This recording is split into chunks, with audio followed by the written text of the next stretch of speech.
you don't want Bloodborne spoiled for you, turn around now. The hunt is long and full of spoilers. As a fan of horror, there's something deeply appealing to me about the bleak world of Bloodborne.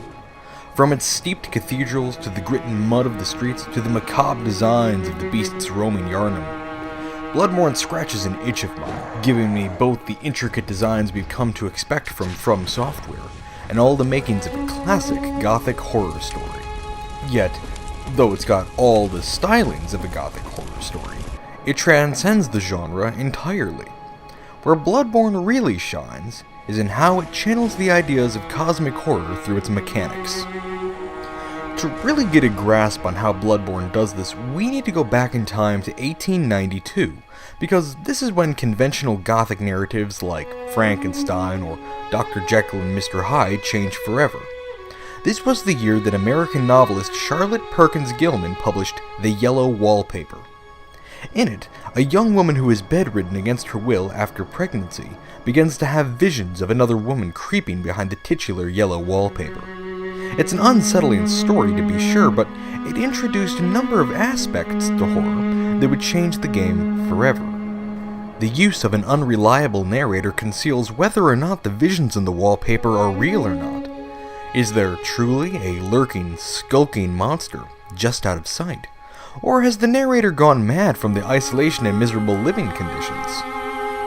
In 1895, this idea was picked up by Robert Chambers, who wrote a collection of eerie short stories titled The King in Yellow.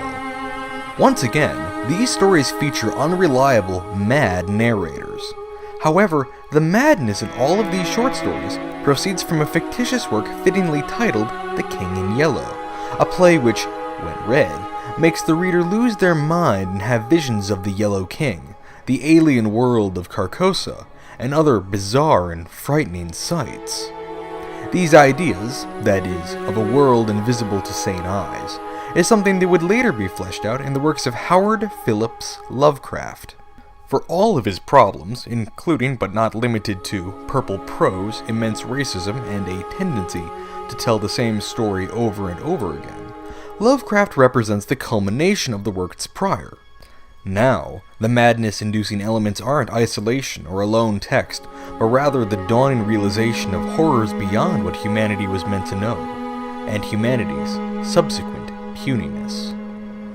So with these stories in mind, let's turn our attention back to Bloodborne. The game ties a sanity system directly into the game's mechanics, subtly reinforcing the game's themes of madness and eldritch truth through normal play. In the upper right-hand corner of the screen, there are two separate numbers. One, like other FromSoftware titles, depicts the in-game currency that the character has on hand. The other, however, is the player's perception, referred to as insight. Insight can be increased in one of two ways in the game. The player may either witness something truly horrifying in-game, which causes them to lose a little more of their sanity and become more attuned to the cosmic underpinnings of Yharnam's functions, or else the player may consume an in-game item called Madman's Knowledge. Obvious Lovecraftian connections aside, the function of insight is what makes it so interesting. See, as insight increases, the player starts noticing little changes in the world of the game. You can use your blood echoes to level. Enemies start using more difficult moves. Seemingly inanimate dolls come to life. And, perhaps more obviously, large gangly beasts called amygdala appear. Now, this all naturally connects back to Bloodborne's lore, which, although fascinating, I won't cover here. I don't think I'm exactly qualified to explain that, and there's plenty of people out there who've already done a much better job than I could do. No, I merely want to highlight how this simple in-game mechanic highlights the madness inherent to cosmic horror stories more effectively than any other system like it. While many games draw inspiration from Lovecraftian works and incorporate a sanity system, few incorporate it well. One of the better, more well-known examples is the sanity system in the GameCube classic, Eternal Darkness: Sanity's Requiem. The game would tease the player as well as the protagonist by having sanity effects break the fourth wall.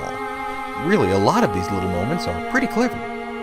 However, these sanity effects are made more obvious as a result, and consequently take the player out of the experience, Eternal darkness wore its Lovecraftian ambitions on its sleeve for all the world to see, and as a result, diminished its own value. Bloodborne, like other FromSoftware titles, really pushes the limit of how stories can be told in an interactive medium, and the Insight system is a fascinating example. Rather than shove the realization of the eldritch truth in the player's face, the player begins to notice and accommodate the small changes in gameplay slowly. After all, in cosmic horror, it's never the realized truth that's so horrifying. It's the act of discovery itself.